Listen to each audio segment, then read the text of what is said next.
بسم اللہ الرحمن الرحیم۔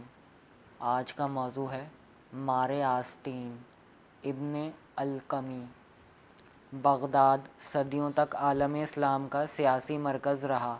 عباسی خلفاء نے یہاں 6 صدیوں تک حکومت کی۔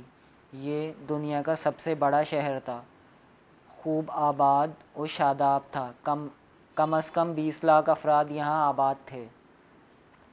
دریائے دجلہ اس کے درمیان سے گزرتا تھا۔ اس کے دونوں کناروں پر خوبصورت محلات، پر رونق بازار اور دلکش باغیچے تھے۔ مدرسوں اور بلند میناروں والی مساجد میں ہردم رونق رہتی تھی۔ خلیفہ معتصم عباسی یہاں کا آخری خلیفہ تھا۔ وہ ذاتی طور پر نیک آدمی تھا، مگر اس کے دور میں بغداد بیرونی خطرات اور اندرونی سازشوں کی زد میں اس طرح آیا کہ وہ حالات پر قابو نہ پا سکا۔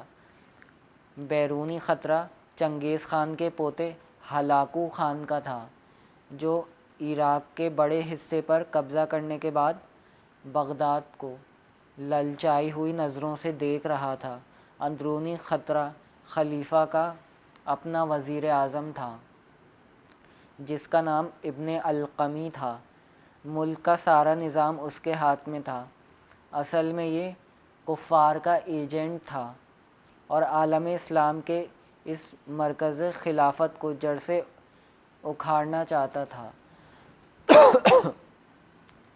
اس نے عوام پر ناجائز ٹیکس لگا کر ان کی زندگی دوبھر کر رکھی تھی۔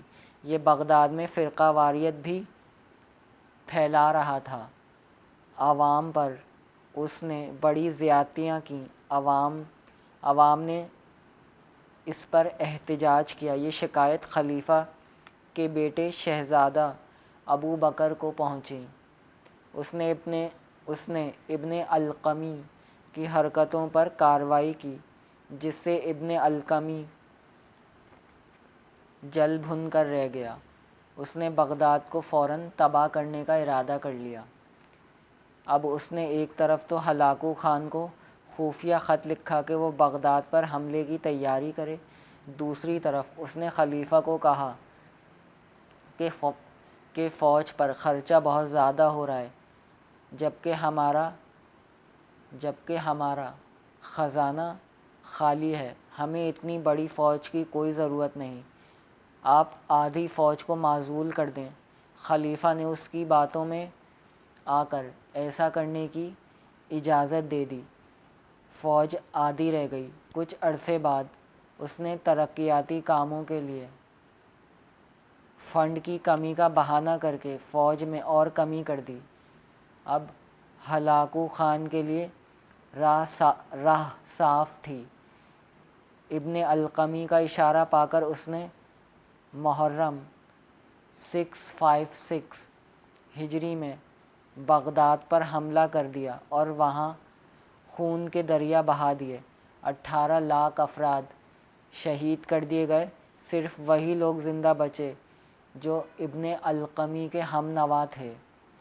خلیفہ معتصم عباسی جان بچا کر فرار ہو سکتا تھا، مگر ابن القمی نہیں چاہتا تھا کہ خلیفہ بچ کر جائے۔ وہ تو خلیفہ اور اس کے پورے خاندان کے ساتھ شہر کے تمام علماء کو بھی ختم کرانا چاہتا تھا۔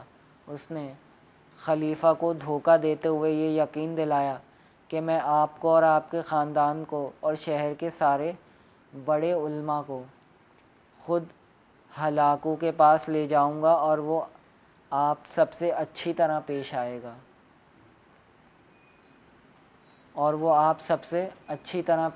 گا۔ خلیفہ نے اس پر یقین کر لیا۔ وہ اپنے خاندان اور سینکڑوں علماء و فقہا کے ساتھ ہلاکو کے پاس چلا گیا، مگر وہاں ان کے استقبال کے بجائے موت ان کی منتظر تھی۔ ان سب کو بڑی بے رحمی سے شہید کر دیا گیا۔ عباسی خلافت کے خاتمے اور بغداد کی تباہی کے بعد ابن القمی کا خیال تھا کہ اسے علاقے کی بادشاہت مل جائے گی، مگر ہلاکو خان نے اسے کوئی بڑا عہدہ نہ دیا اور ذلیل کر کے رکھا۔ ابن القمی کو اس سے ایسا صدمہ ہوا کہ اس کی حالت غیر ہو گئی۔ جہاں سے گزرتا لوگ اسے لعنت ملامت کرتے۔ آخرکار ایک بار ہلاکو خان نے اسے بلایا اور کہا، تم اپنے آقا عباسی خلیفہ کے وفادار نہیں رہے تو مجھ سے وفا کیسے کر سکتے ہو؟ یہ کہہ کر اس نے اسے قتل کرا دیا۔ اسی طرح ذلت بھری زندگی کے چند دن گزار کر وہ بہت جلد قبر میں جا پہنچا، جہاں بے حد دردناک سزا اس کے لیے تیار کی گئی تھی۔ بس آج کے لیے اتنا ہی۔